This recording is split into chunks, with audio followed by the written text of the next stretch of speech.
I don't think about Alanis then. I'm just right here. And thankfully, the songs have stood the test of time and that I can stand by them. Yes, in terms of subject matter.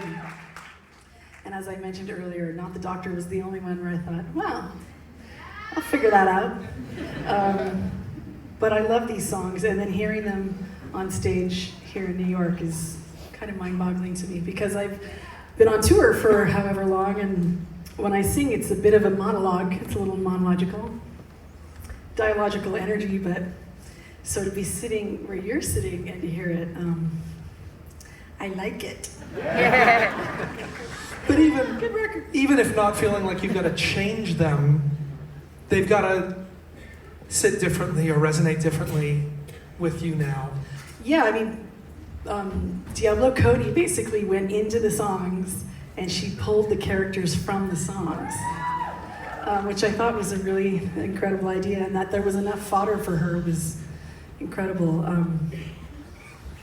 So there's this through line, this serpentine kind of experience where the music and the story, they all link together. It's not abrasive for me when I watch puberty.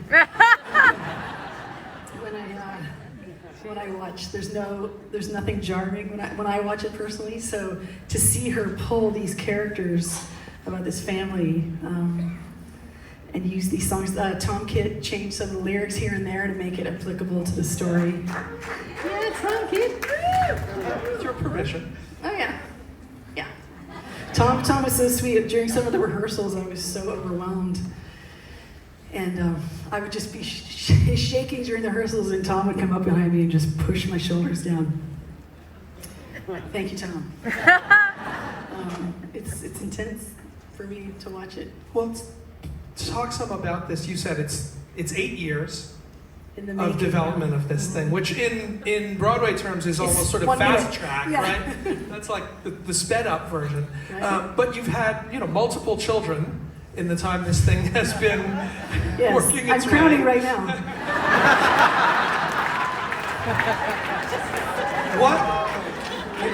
What was it that I know you've been approached with ideas before. What was it that got you interested in this idea for the musical, and then what was it to watch this thing unfold over all this time?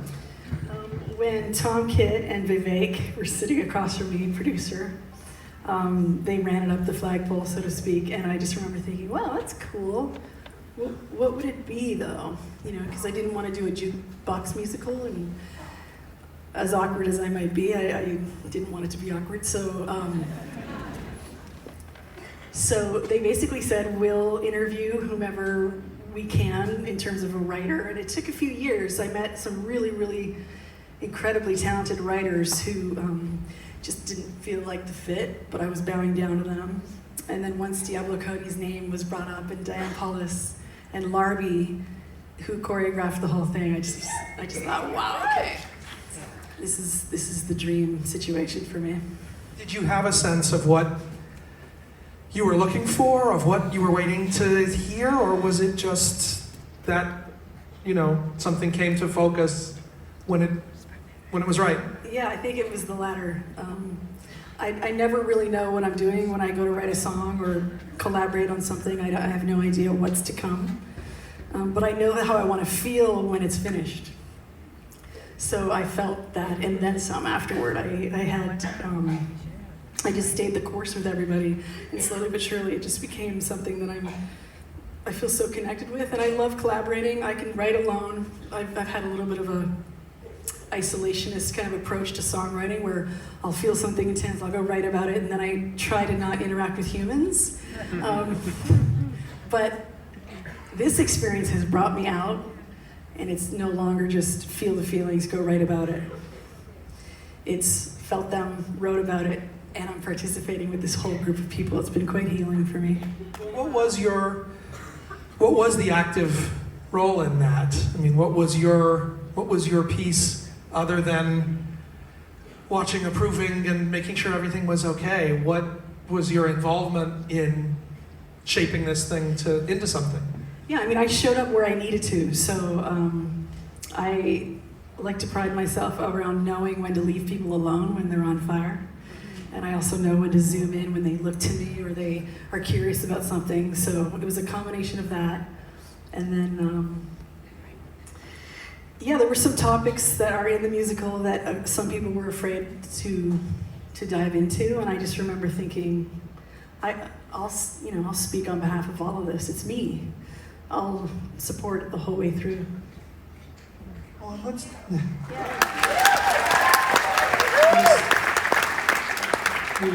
we officially open later this week, but I'm going to assume that some of these people have seen this movie.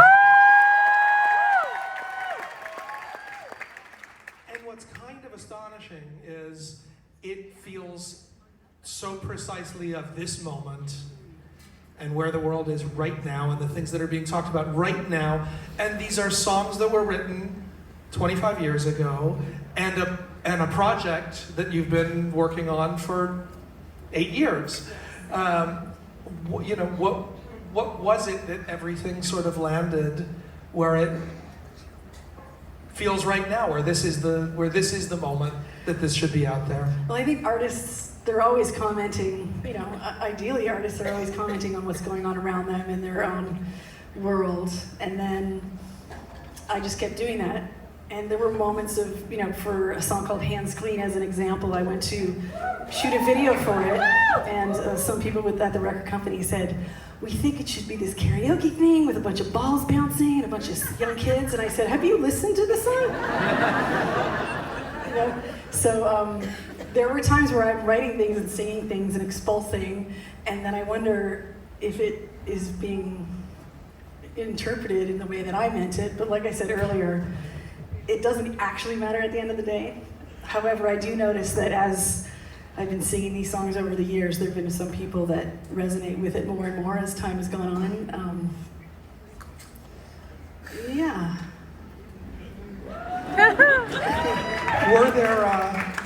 Are there any of these songs that you connect the dots really differently, that you learn? What did you learn? You said you loved seeing them sung at you for once. But what did you learn? What did you see in these songs from that? Yeah, I think the communalism of it. I live for village and groups and collaboration, and a lot of people have told me that they were scared of collaborating to this degree, but it was 5 + 5 = 5,000. Like every time I showed up, I just had this shit-eating grin on my face because I just walked into a room with all these people who were at the top of their form and top of their game. And I felt very humbled to be part of that, actually.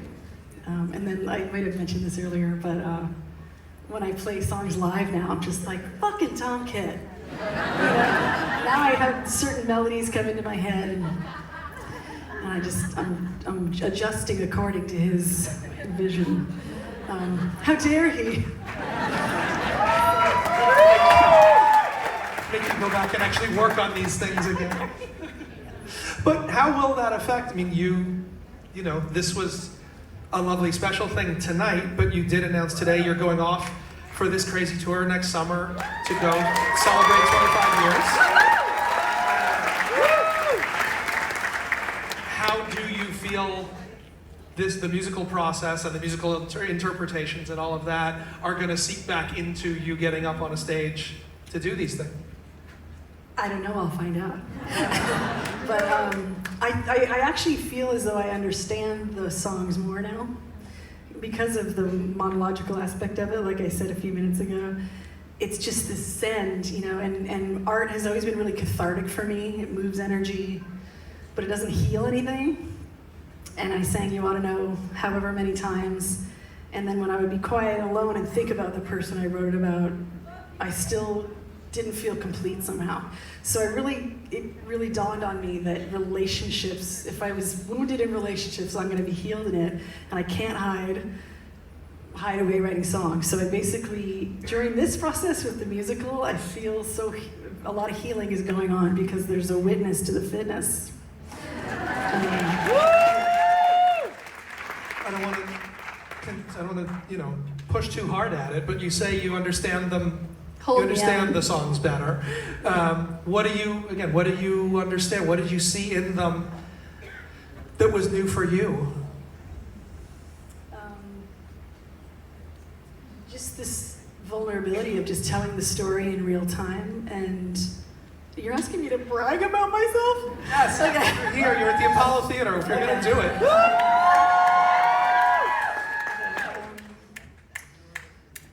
Okay, I'll talk I don't about. even know if it's right. I mean, if you're No, saying that it's a great through question. that experience of seeing them, you can feel a little less immodest about them. Yeah, well, I'll tell you that Diablo Cody and I talk about the fact that we can't watch the show without sobbing. So we're constantly holding each other, and for me, it's me not being lonely as an artist. You know, especially in the '90s, I was the only female in a context of thousands of men.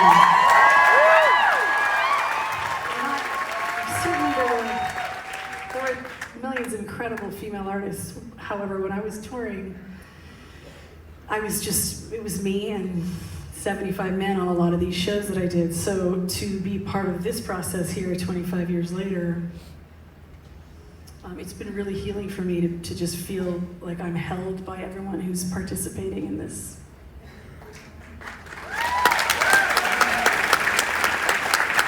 Thanks for some more holding there. So, Hold me, Ellen. I don't know if this is an answerable question or not, but what comes into your head when you think of that time?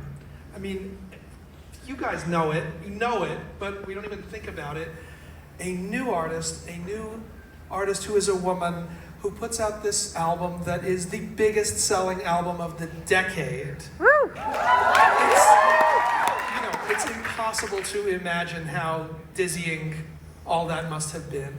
Yeah. With this distance, what flashes into your head when you go back to that time? It was very heady, and I just remember as I was moving forward in my life, I'd always have glimpses of photos of goals and where I wanted to go next. And when all that happened, everything just stopped. And everything kind of went blank to the point where I thought I was, I was scared. I was like, no more pictures of my future. What does that mean?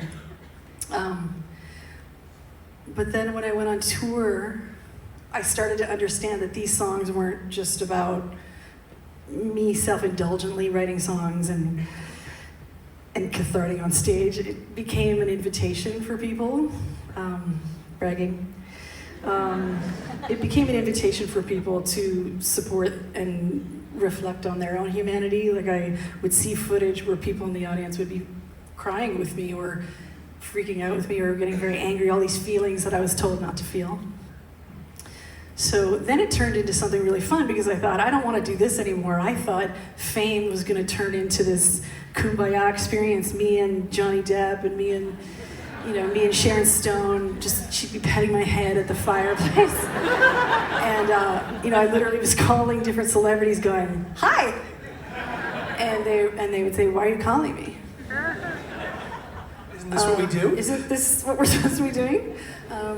So when that happened, I was very disillusioned, and then I thought, okay, well, why would I keep going? Because temperamentally, being in front of people I love performing, but temperamentally, it's hard on my temperament. So I thought, why would I keep going then? And it really became about service.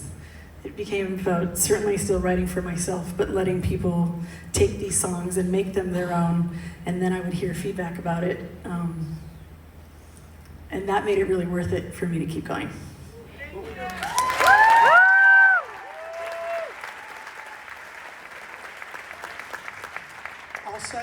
I'll say that I'm glad to hear, because I'm sure there's a lot that was Not fun? Yeah, that was not fun. That was challenging, if not traumatic, about just being thrown into that, whoever you are. Yeah, I have a lot of empathy for celebrities. Just being in the public eye is a very odd social relational thing. It's not normal to walk down the street and have everyone know who you are. I love being the brown-haired girl that's from Ottawa. Gets to say hi. But it looks like we're... Clap for all. Yeah. So let's talk. So the other news of the day is this new album. Yes. Such pretty forks in the road. which we heard the line in the song today, but you do have these lengthy album titles sometimes. May the 1st, we have a date, we have a plan. Yes. So were these, it will be 8 years or so in between albums.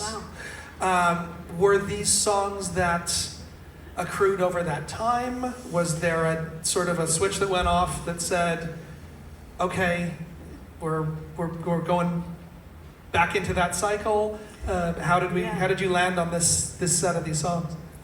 I've been writing this particular record for about 3 years, and that's unusual. Usually I write it very real time and release it as quickly as possible.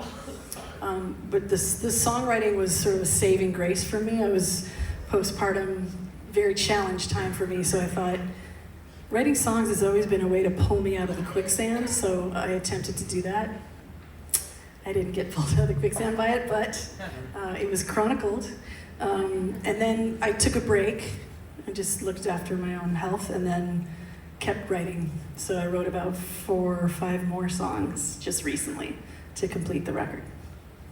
And did you go in with a target, with an ambition, or a bullseye on the wall that you were going for, or was it just to sort of see where the songs were going to lead you? Yeah, I never know what's going on with a song. Sometimes I'll walk in with a couple of sentences, and then other times I'll walk in with absolutely nothing, and then see what happens.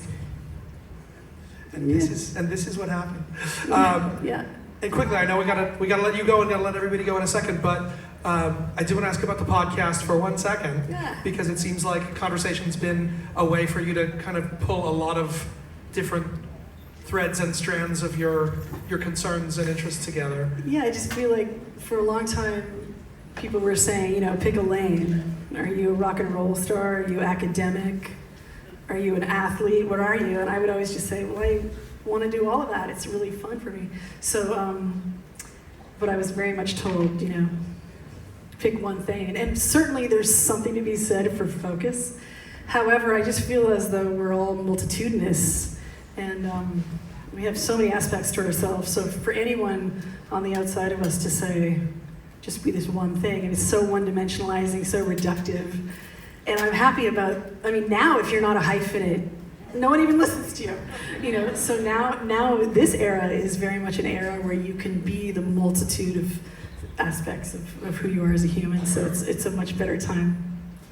And do you feel like how do you feel like the stuff you've explored in that format and doing that does it come out in the songs? Has it added anything? Yeah, I'm just fascinated with addiction recovery and trauma recovery and relationships and self-definition. And there's so many things that I live for that, when I'm flying on a plane and we all pull out our iPads or our books, I'm always reading some book about the human condition, because I have a lot of empathy for certainly my own self and everyone just trying to navigate. This era is intense to navigate, but my eye is toward how to create homeostasis, how to come to actual sense of well-being without this chase for happiness, because happiness to me is like a state. It's not something you arrive at. It's not a destination of happy. So, more to say on that, but I'll spare you for the moment. Well, we are all super excited for the new music, for the tour. Thank you for this amazing performance.